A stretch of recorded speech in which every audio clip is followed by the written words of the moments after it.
오늘 이 시간에는 우리가 공독한 마가복음 6장 53절에서 56절 본문으로 병든 자들을 고치신 예수님이라는 제목을 함께 은혜 나누는 시간 되기를 소망합니다.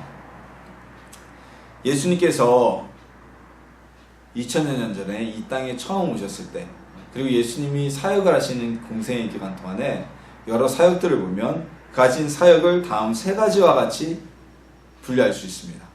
첫 번째로는 예수님께서 어딜 가시던 하나님의 나라를 선포하셨고요. 두 번째로 예수님은 그들에게 하나님 나라에 들어갈 수 있는, 천국에 갈 수 있는 구원의 길을 가르치셨습니다. 그리고 세 번째로 그 가는 곳 가운데마다, 예수님이 계신 곳 가운데마다 아프고 병들고 귀신 들린 자들을 치유하셨습니다. 여기서 바로 예수님의 3대 사역이라고 얘기를 하는데요. 이 사역 때문에 예수님이 가시는 곳마다, 다니는 곳마다 그곳에는 기쁨과 즐거움이 가득하게 되었습니다. 이 예수님이 가시는 곳마다 나타났던 기쁨의 원인에는 두 가지가 있는데요. 첫 번째로는 눈에 보이지 않는 비가시적인 기쁨의 원인이 있었습니다. 무엇입니까? 하나님 나라의 선포와 구원의 길을 가르쳐주신 예수님의 말씀을 듣고 하나님을 영접한 자들, 곧 영원히 구원받은 자들이 기쁨이 넘치게 되었습니다. 하지만 하나님께 구원받았다는 것은 자신이 아는 것이지 옆에 사람들에게 나는 구원받았습니다 하고 이렇게 어떤 기사의식이 나타나는 것은 아니었어요. 그러나 또한 눈에 보이는 기쁨, 이것이 오늘 우리가 나눈 말씀인데요. 병든 사람이 예수님을 만나고 병으로부터 치유함을 받고, 눈이 보이지 않던 사람이 눈을 뜨게 되고, 침상에 매여 왔던 사람이 침상을 들고 걸어가는, 이런 모든 사람이 봐도 누가 봐도 확인이 가능한 눈에 띄는 기쁨의 원인이 있었습니다. 예수님께서는 공생의 기간 동안에 많은 사람들에게 기쁨을 주셨습니다. 예수님을 대적하고 복음을 받아들이지 않았던 바리새인과 제사장, 사두개인들을 제외하고는 예수님께 나와서 예수님을 만난 사람들은 모두 예수님을 만난 후에 기쁨을 누리게 되었습니다.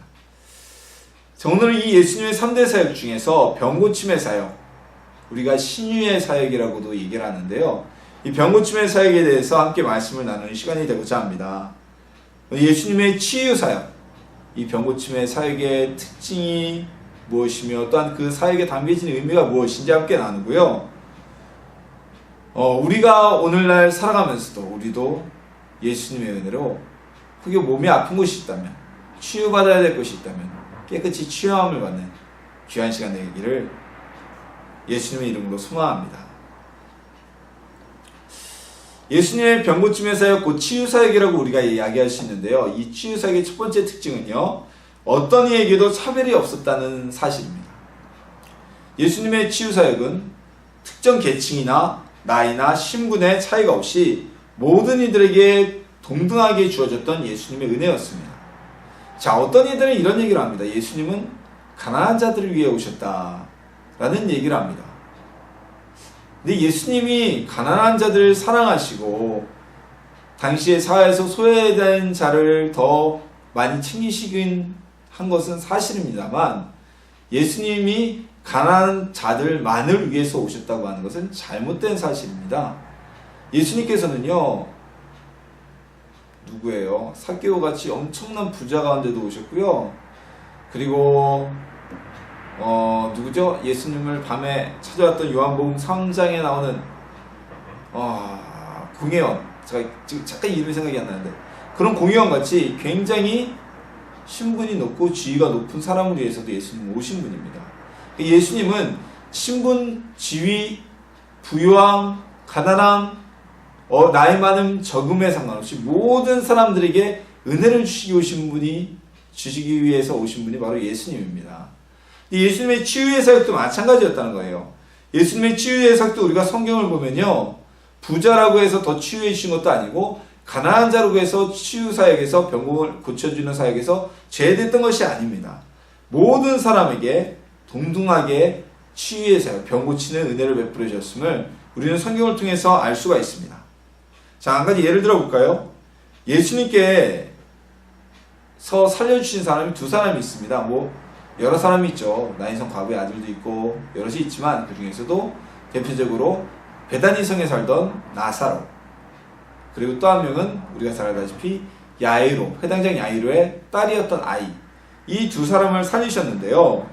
자, 먼저 나사로가 어떤 사람이었냐? 이 나사로는요, 예수님이 사랑하는 자였고, 긍휼히 여기는, 미쁘게 여기는 삼남매의 오빠였고요. 남자 형제였고요. 그리고 이 나사로는 베단이라는 마을에 살던 사람이었습니다.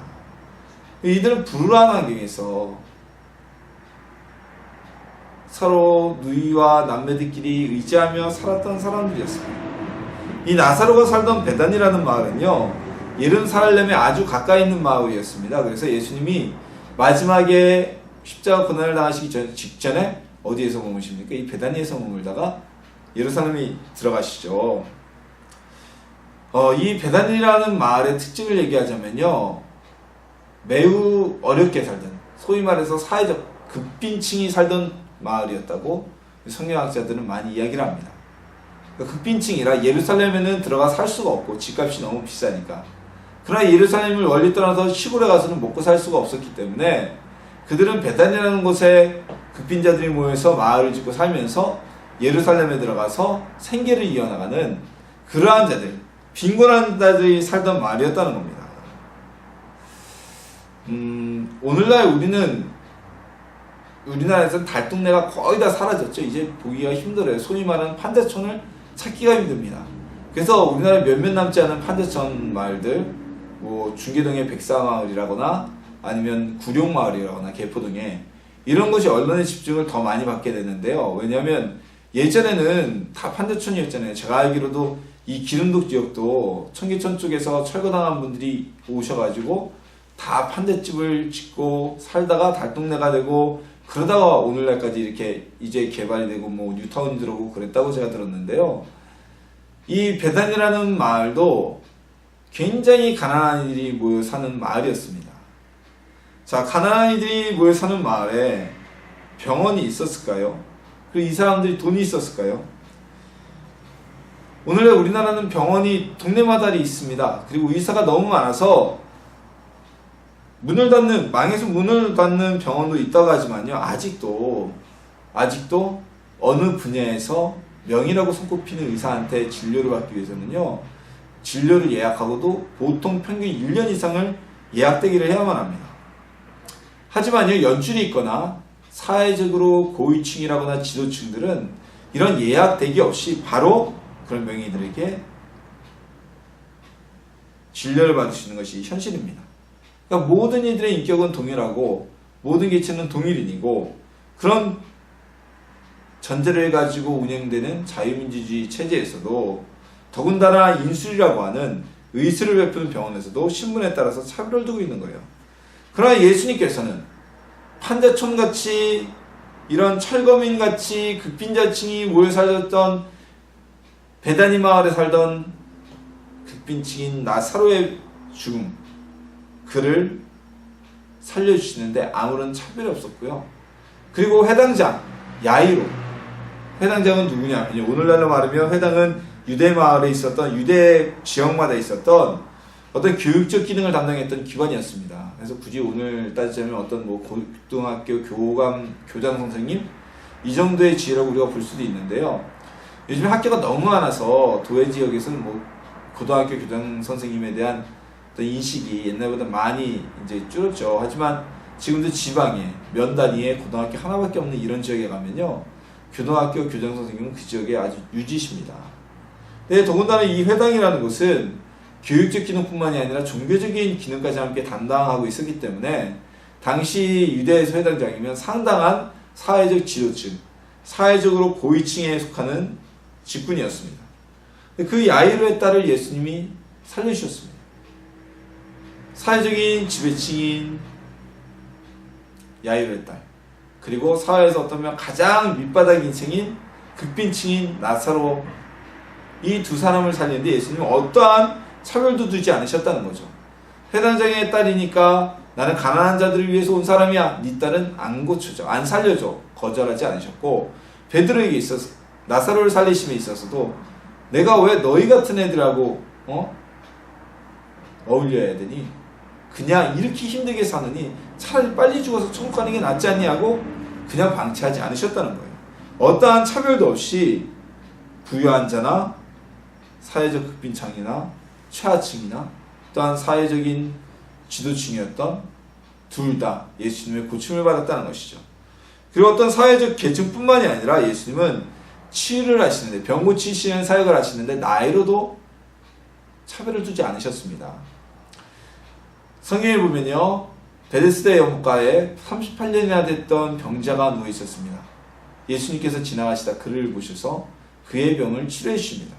자, 그런데 우리가 상식적으로 38년을 병을 들었다면 그 사람은 태어나서부터 병이 들었다고 할지라도 38살이고요. 나이가 들어서 병이 들었다고 하면 최소 50세 이상, 60세 이상 되는 노인일 수도 있습니다. 그러나 예수님은 그의 나이를 묻지 않고 그를 치료해 주셨어요. 그리고 마가복음 9장에 보면 귀신 들린 아이가 예수님께 나옵니다.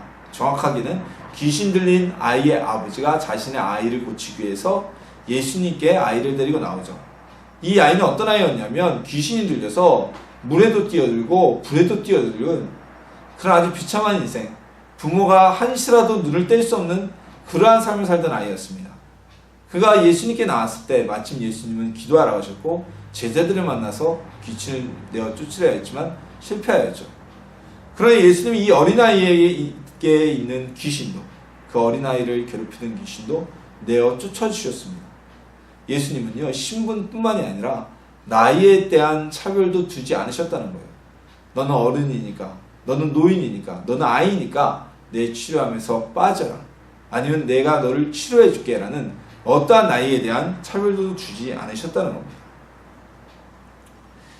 이 사례 외에도요, 예수님께서는 문둥병자건 또한 부자건 때로는 스스로 나오지 못해서 그 주인이 나와서 예수님께 구하였을지라도 예수님께 나오는 제 모든 병을 예수님은 치유해 주셨습니다. 우리 주님의 치유의 은혜는요, 어떠한 차별도 없습니다. 우리 사람들은 조건을 봅니다. 우리가 볼 때 가치가 있는 사람, 우리가 볼 때 그래야 될 사람을 도와주지만 우리 주님은 어떠한 차별도 없이 은혜를 주시는 분이십니다. 차별이 없으신 우리 예수님 앞에서요, 우리의 아픔을 가지고 나와 치유를 받는 우리 성도님들이 되기를 주님의 이름으로 소망합니다. 두 번째는 우리 예수님의 병 고치시는 사역에는요, 어떠한 특징이 있냐면 바로 예수님은 병을 고쳐주셨지만, 귀신을 내어주셨지만 그 고침받은 사람에게 어떠한 대가도 요구하지 않으셨다는 특징이 있습니다. 오늘날에는요, 과거에 비해서 병원의 문턱이 높지가 않습니다. 전국민 의료보험이 돼서 병원비가 굉장히 저렴해졌으니까요. 그럼에도 불구하고 감기같이 이런 가벼운 질병이 아니라 암이라거나 4대 중증질환이라거나 희귀 난치성 질환 같은 이런 질병에 걸리게 되면 엄청난 경제적인 부담을 갖게 됩니다. 그래서 그 경제적 부담으로 많은 어려움을 겪게 됩니다. 물론 건강보험을 통해서 정부에서 암이나 4대 중증질환이거나 희귀 난치성 질환에 대해서 개인 부담률을 확 낮추겠다.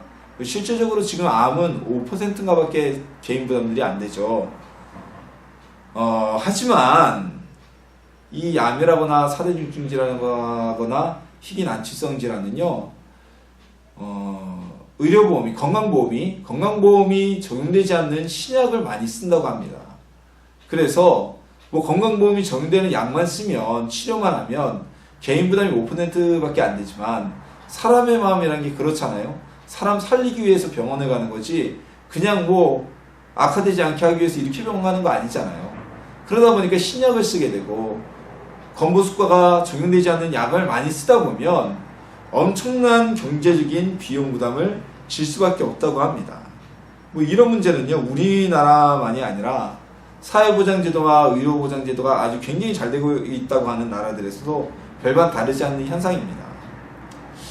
우리나라도요, 전국민 건강보험이 적용되기 전인 80년대만 하더라도 병원 치료 비용 때문에 치료를 포기하는 이들이 적지 않았습니다. 그러니 2000년이 더 된 예수님의 시대에 의술의 발전도 미약했거니와 더군다나 병에 걸리면 치료를 위해 전 재산을 탕진하거나 또는 가난한 이들은 아예 치료 자체를 할 수 없이 포기하는 일이 비일비재했을 것입니다. 성경에서도 그에 대한 증언이 있는데요. 12회를 혈루병에 걸린 여인, 12회를 혈루병을 앓다가 야이로의 집에 가는 예수님의 옷을 만져서 깨끗하게 치유함을 받은 그 여인, 병에서부터 나음을 받은 그 여인에 대해 소개하면서도 그가 12회를 혈루병을 걸려서 오랜 세월 동안 의사들을 찾아다니며 공배했더라. 심신으로. 그리고 경제적으로도 어려움을 겪었을 것이라고 우리 성경은 기록하고 있습니다. 그런 시대의 예수님은 사람들의 질병을 치유하시면서요, 어떠한 대가도 요구하지 않으셨습니다. 내가 너의 병을 고쳐줄 테니 너는 내가 너를 고쳤다는 것을 사람들에게 가서 알려라. 내 병을 내가 고쳐주면 너는 나에게 얼마를 헌금할래? 병을 고쳐준다면 너는 나를 따르는 제자가 될래? 이런 어떤 요구도, 어느 형태의 요구도 예수님은 한 적이 없으십니다. 오히려 병을 고쳐주시며 반대로 사람들에게 내가 너를 치료했다는 것을 알려주지 마라 한 적은 있으시죠. 자, 그럼 만약 오늘날 누군가 예수님의 이름으로 병 고치는 사역을 하면서, 치유의 사역을 하면서, 신유의 사역을 하면서 대가를 요구한다면 이것은 예수님이 하신 사역과는 좀 다른 모습을 보이고 있는 것입니다. 이 병 고침받으면 당신 하나님 앞에 헌금해야 돼. 치유받으면 몇 년은 봉사하고 교회를 위해서 헌신해야 됩니다. 등의 대가성 요구를 하는 것은 예수님의 사역의 모습이 아니었습니다. 봉사와 헌신은요, 어떻게 해야 되는 거예요? 누구의 강요가 아니라 내가 원해서, 스스로 원해서 하는 게 봉사와 헌신입니다. 이 서원과는 다르죠. 서원은요, 서원도 내가 하는 거예요. 그쵸? 서원은 자신이 손해가 되더라도 내가 만약에 먼저 하나님께 주님, 제가 이 병을 고쳐주시면 제가 하나님께 어떤 봉사를 하겠습니다. 헌금을 하겠습니다. 이런 소원을 스스로 했다면 성경은 분명히 자기가 하는 소원은 자신에게 해로울지라도 지키는 것이 하나님께 죄를 짓지 않는 것이라고 말씀하고 있어요. 그건 지켜야 돼요. 그런데 스스로 이렇게 소원하는 것이 아니라 누가 옆에서 대가성으로 병 고치면 이걸 해야 된다, 이렇게 해야 된다고 요구하는 것은 안 된다는 것이 성경에서 예수님께서 우리에게 보여주신 모습입니다. 예수님은 병을 고치기 위해 주님 앞에 나오는 사람에게 딱 한 가지만 요구하셨어요. 돈도 요구하지 않으셨고요, 제자가 되는 것을 요구하지도 않으셨고요. 딱 하나, 무엇입니까? 바로 예수님께 나오면 병을 고칠 것이라는 그 믿음만을 요구하셨습니다. 이 믿음에는 어떠한 조건이나 어떠한 헌신도 예수님은 요구하지 않으셨어요. 이 땅에서는, 이 세상에서는 병을 고치려면 돈이 들어가야 됩니다. 돈이 필요합니다. 대가를 지불하지 않으면 치료받을 수가 없습니다. 병원비를 결제하지 않으면 병원에서 치료를 받을 수가 없어요.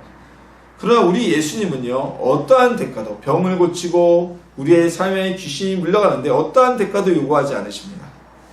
그래서 7, 80년대 병원에 가기 힘들던 시절, 경제적 부담 때문에 치료를 포기할 수밖에 없었던 그 시절에 여의도 순복음교회를 비롯한 신유의 기적이 나타났던 교회들은 부흥할 수밖에 없었습니다. 그 이유가 바로 이거예요. 병원 가자니 돈은 없고 예수님께 나와 기도하면 아무런 대가도 지불하지 않아도 병을 고칠 수 있으니까. 그러니까 그 교회가 붕괴 되고 그곳에 와서 병 고침을 받은 사람들이 또 소문을 내고 아픈 사람들이 또 나와서 병 고침을 받고, 그러한 기적이 끊임없이 일어났던 것입니다. 오늘날에도요, 우리가 예수님께서 우리를 고쳐주신다는 믿음만 있으면 예수님은 우리의 질병을 고쳐주십니다. 디메오의 아들이었던 소경, 맹인이죠. 우리가 성경에서 바디메오라고 많이 얘기를 합니다. 이 바디메오는 예수님께서 자신이 계신 곳을 지나가신다는 소식을 듣고 다윗의 자손 예수여 나를 불쌍히 여기소서라고 외치며 예수님께 나갑니다. 앞뒤 안 가리고 눈도 보이지 않는 사람이 달려갑니다. 왜냐하면 그는 예수님만이 자신의 눈을 보이게 하실 수 있다는 믿음을 가지고 있었기 때문입니다. 그들은 그 믿음이 있었기 때문에 눈이 보이지 않아도, 또한 사람들의 꾸짖음에도 멸시에도 굴복하지 않고 예수님께 달려나갔던 것입니다. 그리고 그의 믿음처럼 그는 예수님으로부터 치료함을 받고 치유를 받고 두 눈이 뜨게 되는 인생의 기적을 체험하게 되었습니다. 예수님뿐만이 아닙니다. 사도행전에는요, 성전 앞에서 구걸하던 안진뱅이가 베드로와 요한을 만났을 때의 이야기가 기록되어져 있습니다. 베드로가 구걸하며 자신을 바라보는 안진뱅이에게 한 푼이라도 얻을까 쳐다보는 안진뱅이에게 이렇게 얘기를 합니다. 은과 금은 내게 없거니와 내게 있는 것을 내게 주노니 나사렛 예수 그리스도의 이름으로 일어나 걸으라고 했을 때 그 안진뱅이는 베드로의 손을 덥석 잡고 일어나 걷게 되며 뛰게 되었습니다. 이것은 그 안진뱅이가 베드로의 얘기를 들었을 때 내가 저 사람의 손을 잡으면 일어날 수 있겠구나라는 믿음이 있었기 때문에 그 믿음을 통해서 고침받고 일어날 수 있게 되었던 것입니다. 우리가 오늘날 왜 병고침을 받지 못할까요? 우리는 예수님께서 치료를 해주실 것이라는 그 믿음이 약하기 때문에 또는 그 믿음조차 없기 때문에 오늘날 병고치는 은혜와 치유의 은혜가 많이 나타나지 않는 것입니다. 병들어서 감기가 걸려서 기도해서 낫는 것보다 5,000원 주고 병원 갔다 오는 게 빠르니까 병원에서 약 타가지고 낫는 게 훨씬 더 쉽다는 믿음이 있기 때문에 그런 거죠. 예수님을 믿지 않으니까 예수님의 치유의 역사에 대해서 뜨거운 믿음이 없기 때문에 우리가 찾지 않기 때문에 역사가 일어나지 않는 거예요. 하지만 오늘날에도 우리가 예수님께 나와서 믿음을 가지고 나간다면 예수님은 우리의 병을 깨끗이 나음을 얻게 하실 것입니다. 그 예수님은 우리의 병을 낫게 하시면서 우리의 아픈 곳을 치유하시면서 어떠한 대가도 없이 치유해 주시는 분입니다. 이 시간에도 정말 아무런 대가 없이 우리를 치료하시는 예수님을 바라보며 예수님께 은혜를 얻는 치유함을 받는 성도님들이 되기를 소망합니다. 자, 그렇다면 예수님의 치유 사역은 병원의 치료와 어떤 차이가 있을까요? 왜 예수님의 병고침은 치료가 아닌 치유라고 말하는 것일까요? 자, 병원에서는 병을 고칩니다. 병원에서는 육체적인 질병만을 고칩니다. 아픈 그 신체 부위를 치료하는 것이 의술의 목적입니다. 예수님의 치유 사역도요, 병원과 똑같이 사람들을 육체적인 질병으로부터 고쳐주셨습니다. 그런데 예수님의 치유는요, 병원처럼 우리의 신체 부위에 대한 치유에서 멈추지 않았습니다.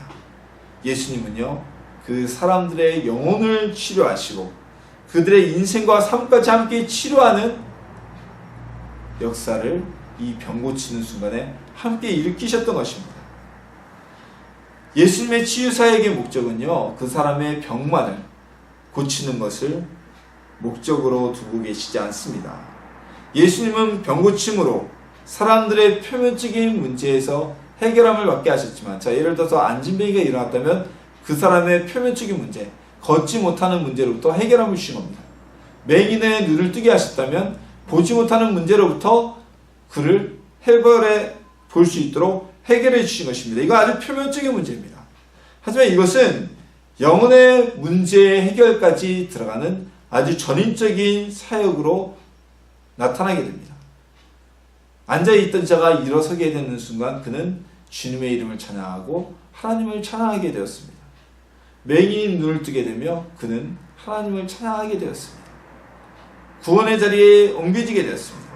즉 그는 육체적인 질병뿐만 아니라 영혼까지도 구원을 얻고 치료함을 받는 삶의 변화를 얻게 되었던 것입니다. 38년 동안 병들었던 사람이나 10대를 혈류증을 앓던 여인이나 또는 중풍병에 걸려서 거동조차 하지 못하던 사람일지라도 그들은 모두 다 병에 걸렸으니 아무것도 할 수 없었겠죠. 경제적 활동을 할 수 없으니 돈도 벌 수 없었을 거고요. 자신이 꿈꾸고 있던 꿈이 있었을 거 아니에요. 그 꿈처럼 인생을 살아가지도 못했을 것입니다. 그러나 그들은 예수님을 통해서 그의 병이 나음을 받고 귀신이 쫓겨남을 받고 일어서게 된 이후에는 다른 이들처럼 정상적으로 경제활동도 할 수 있었기 때문에 경제적 궁핍에서도 벗어날 수 있게 되었을 것이고, 무엇보다 스스로 하고 싶었던 일을, 자신이 꿈꾸던 일을 비로소 할 수 있는 새로운 인생을 살게 되었을 것입니다. 그들이 예수님께 육신의 질병뿐만이 아니라 인생까지도 치유함을 받게 된 것입니다. 그리고 예수님의 치유 사역은 가장 중요하게 영혼의 치유가 함께 일어난다는 특징이 있습니다. 이것이 바로 예수님의 치유 사역을, 병고침의 사역을 치료의 사역이 아닌 치유 사역이라고 부르는 이유입니다. 우리 육체적 질병만을 고치는 것은요, 그건 치료라고 합니다. 그렇죠? 치료. 병원에 가서 치료한다 이러지, 병원 가서 치유한다 이렇게 얘기하지 않잖아요. 그러나 예수님의 병 고침은 완전한 치유입니다. 그래서 우리가 몸이 아픈 이들을 전도할 때는 이렇게 해야 됩니다. 예수님 믿으면 병 고쳐. 빨리 나와. 예수님 믿고 우리 그 병 고치자. 이렇게 전도를 한다면 2% 부족한 거예요. 어떻게 해야 될까요? 예수님 믿으면 그 병 고칠 수 있어. 그리고 당신의 영혼도 구원받을 수 있어. 그러니까 우리 예수님 믿으러 가자 라고 전도를 해야만 합니다. 이것이 올바른 복음의 전파죠. 예수님을 믿으면 우리의 육체적인 질병뿐만이 아니라 영혼까지도 치료받고 치유받고 구원 얻을 수 있기 때문입니다. 예수님의 치유사역은 우리의 영혼과 육체와 삶을 치유하는 전인적인 사역입니다. 우리 예수님은요, 오늘 이 시간에도 지금도 과거와 2000년 전과 동일하게 역사하시는 분이십니다. 지금도 우리의 질병을 고치시고 우리의 영혼을 고치시고 우리의 삶도 고치는 분이 바로 우리 치유의 예수님입니다. 우리의 모든 삶을 치유하시는 예수님께 나와 완전한 치유의 자리에서는 모든 것을 치유받는 건강한 하나님의 자녀가 되기를 소망합니다. 예수님께서는 사람들의 모든 질병을 치유하셨습니다. 예수님의 치유 사역은요, 오늘날에도 계속되고 있습니다. 예수님 당시에는 알려지지 않았던 질병, 오늘날 서로 알려진 질병들이 많잖아요. 에이즈라거나 에볼라라거나 이런 질병들까지도 예수님은 다 치료하십니다. 치유하십니다. 우리 육체적인 병을 낫게 하실 뿐만이 아니라 우리의 마음의 병과 우리의 정신의 병과 그리고 우리의 영혼의 병까지도 모두 다 치유하십니다. 우리 예수님의 치유 사역은 이처럼 육체적인 치유만을 하시는 분이 아닙니다. 예수님의 치유 사역은 영혼과 육체와 인생 모두를 변화시키는 사역을 의미합니다. 예수님은 이런 사역을 하시면서 치유의 은혜를 받을 자들을 신분 때문에, 나이 때문에, 재산 때문에 전혀 차별하지 않으셨습니다.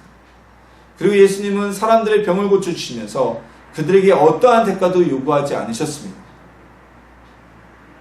아무런 대가도 없이 사람들의 질병을 치유해 주셨습니다. 이것이 예수님의 특별한 치유 사역의 은혜입니다. 병고침의 사역은요, 오늘날에도 계속되고 있습니다.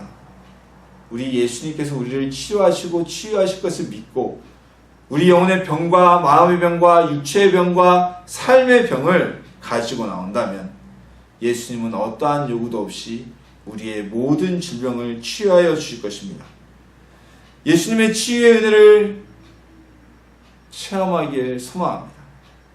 우리의 건강 가운데, 우리 성도님들의 영혼 가운데, 성도님들의 삶 가운데 질병이 있다면 예수님께서 고치실 것이라는 믿음을 가지고 주님 앞에 나와서 깨끗이 나음을 얻는, 오히려 이전보다 더 강건하여지는 치유의 은혜를 체험하길 주님의 이름으로 축원합니다.